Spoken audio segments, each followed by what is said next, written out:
Petrol পাম্পের পরিস্থিতি জানাতে আমাদের সঙ্গে পুরান ঢাকার ভিক্টোরিয়া পার্কের সামনে পেট্রোল পাম্প থেকে সরাসরি যুক্ত হচ্ছেন সহকর্মী পার্থ সাহা। জ্বালানি মন্ত্রী বলছেন যে পর্যাপ্ত তেল রয়েছে এবং তেলের জন্য কিন্তু সরকার যথেষ্ট প্রতিশ্রুতি দিয়েছিলেন, এর আগেও এখনও দিচ্ছে। তো তারপরও পাম্পগুলোতে কেন আসলে তেলের হাহাকার? এর অন্য কি কারণ থাকতে পারে? চাহিদার তুলনায় কি অতিরিক্ত তেল নিচ্ছেন কেউ কেউ? হাবিবা, আমি এই মুহূর্তে পুরান ঢাকার একটি পেট্রোল পাম্পে অবস্থান করছি এবং শুধু এটি নয়, আমি বেশ কয়েকটি পেট্রোল পাম্প ঘুরে দেখেছি।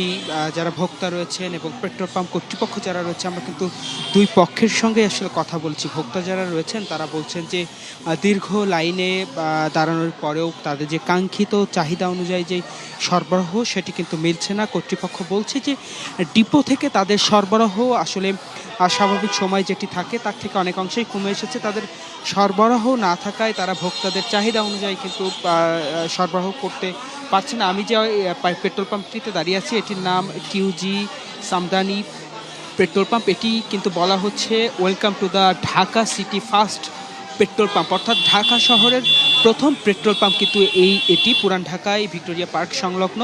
এখানেও কিন্তু রেশনিং পদ্ধতিতে, অর্থাৎ বাইকে 500 টাকার ফুয়েল কিন্তু অর্থাৎ তেল দেওয়া হচ্ছে। আমি যদি একজন ভোক্তার সঙ্গে একটু কথা বলতে চাই, ভাই কত সময় দাঁড়িয়ে থাকার পরে তেল পেয়েছেন এবং কতটুকু?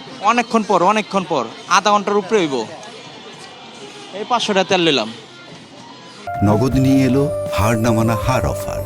সর্বনিম্ন 10,000 টাকা রেমিটেন্স নগদে পাঠালে থাকছে স্বর্ণের হার জেতার সুযোগ। শুনছিলেন হাবিবা, একজন ভোক্তার কাছে আমরা শুনছিলাম, তিনি বলছেন দীর্ঘ সময় লাইনে দাঁড়িয়ে থাকার পর 500 টাকার তেল কিন্তু তিনি পেয়েছেন।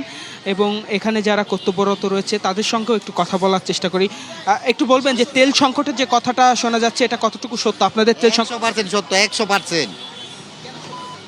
ডিপো থেকে তেল সরকার তো বলছে যে তেল সংকট নেই, আপনারা আমাদেরকে তো দিচ্ছে না। আমরা লাগবো 20,000 লিটার, দেয় হইলো 4,500 লিটার। 20,000-এর জায়গায় 4,500 লিটার তেল দেয় প্রতিদিন। কে দিচ্ছে? ডিপো থেকে সরকারি লোক।